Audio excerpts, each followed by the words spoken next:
Hey everyone, happy Tuesday. I hope you're having a fantastic day. I'm going to grab Marty here and bring her on. We have some interesting things to discuss today.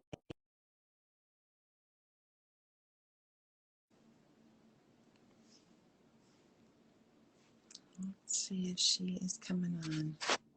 Okay, Marty is joining us. Yay! We did it. Hi, Every time we make it on at the same time, I'm like, oh my gosh, it happened.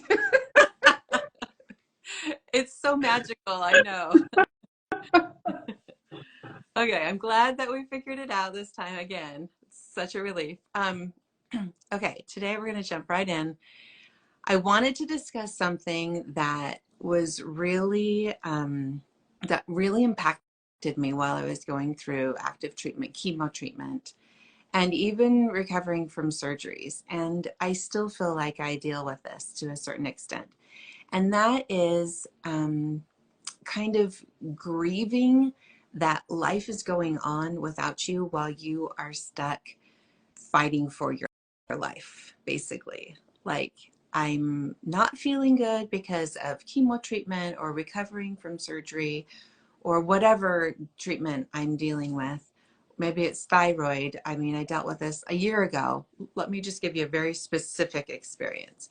So a year ago, because of the immunotherapy that I was doing, my thyroid started not working. And the doctors didn't even know what was going on for a while. They're like, it can't be your thyroid because your levels are still fine. And I'm like, well, they're not fine for me. They're so low. And every late afternoon or evening, I would go into what I call the deep freeze. And life would basically stop for me. And I got to notice when it was coming on. And so I would make tea, I would turn on my heating pad, I would pile on the blankets on my bed, do everything that I could. I would start jumping up and down trying to get my blood flowing, because basically I would get so cold and so tired that I could not function. I would be laying in bed, not able to sit up. I would have my hat on. I'd have sweatshirts, sometimes coats on, and underneath my heaviest blankets. Life would stop and I would be like that for the rest of the night. In the morning, I'd be fine again. It was like something reset. But I was laying there, I was tired, and I was like watching my little girl trying to live life and watching hoping my husband would be home soon or be done with work soon. And I would just like watch life going on without me. And it was really, really frustrating. And I felt the same way when I was going through chemotherapy, just because of my exhaustion. Sorry, it's emotional for me, but Yeah, for um, sure. just really frustrating because I'm like a doer. I'm like, let's go, let's do this, do whatever. I just like to be busy and I like to live life. And I'm like a hiker and I love to climb mountains and do challenges and ski and everything. And I can still do those things to a certain extent, but nothing super challenging. And I still feel like this, like this is the life that I wanted over here. These are the plans that I had. And I feel like to a certain extent, life is passing me by. And anyway, there you go. Yeah. Yeah. Hey, so first of all, like it is always my prayer that in these little tiny bite-sized conversations, I can give something helpful, right? I feel like all we ever get to do is just barely scratch the surface, but it's always my prayer that it's a really helpful scratch. I think also we're going to have the chance to build on things because, kind of like the trigger that we talked about on Saturday, part of what helps alleviate suffering is just acceptance. Um, if you if you feel like what you're doing is grieving, actually what you're doing is just not accepting and moving on. What you're doing is continuing to hurt yourself. Does that make sense? Yeah, Okay. that's Because like hard. That's hard to it's hear. I know. I get it. Like, I'm a doer too. I had surgery in November. The recovery went way longer than I was expecting. I thought I was going to bounce back so fast because it wasn't a major surgery. And I'm spending weeks still being exhausted and laying there thinking, what is wrong with me? But part of where my brain also went was, oh my gosh, is this the way it's always going to be? And that's Yes. scary, right? We want to still get to be who we are. And we're afraid that the things that have happened to our bodies are going to impede that or change that or make it impossible. That's really scary. Um, but Yeah. but acceptance is part of how we start problem solving. You and I are both doers. We're both problem solvers. And we can't really solve a problem until we've accepted it. While we're still resisting it, we're still closed off to how we can solve it. Because we just want things to be the way they were instead of accepting how they are and going forward with that new set of parameters, right? Right. So that it's such a battle of the mind, such a battle of the mind. One of the really deep ways that I like to try to metabolize my own pain, my own difficulties, is when there's something in what I'm experiencing that I can use to bless somebody else. That's kind of a larger picture thing, right? Like you and your breast cancer journey, part of how you're metabolizing that is by creating Pink Sync, by, striving to help other people. Absolutely, yeah. On the day to day, when we're on the couch too exhausted to do anything, when we're feeling bad that life isn't the way that we want, maybe you can't think about something larger like a life mission in that moment. Yes. But you can still think Me, about how you can bless somebody else. true. This was me last night, dinner time.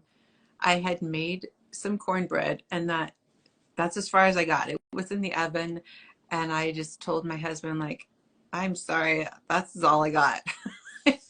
And I just had to lay down on the couch. I just have to listen to my body for a second. And there was no like planning for anybody else or even getting up and helping anybody else. It was just, this is where I am right now. And I have to accept that this is where I am. And I'm going to have to deal with this first before I do anything else. Yeah. Yeah. So I get that Yeah. accepting. Yeah. So I don't know. So one thing can be, look for, even if you're laying on the couch in your 5 blankets and sipping on your tea, like, what if your daughter's lonely? Maybe she'd like a snuggle. You know what I mean? Yeah. There's still ways to go, okay, how can I think of somebody else? But as doers, which most women are, I think a really significant lesson for all of us to learn is the difference that we make actually just with our presence. Mm-hmm. Have you ever been with somebody that you feel better just because they're in the room? Yeah.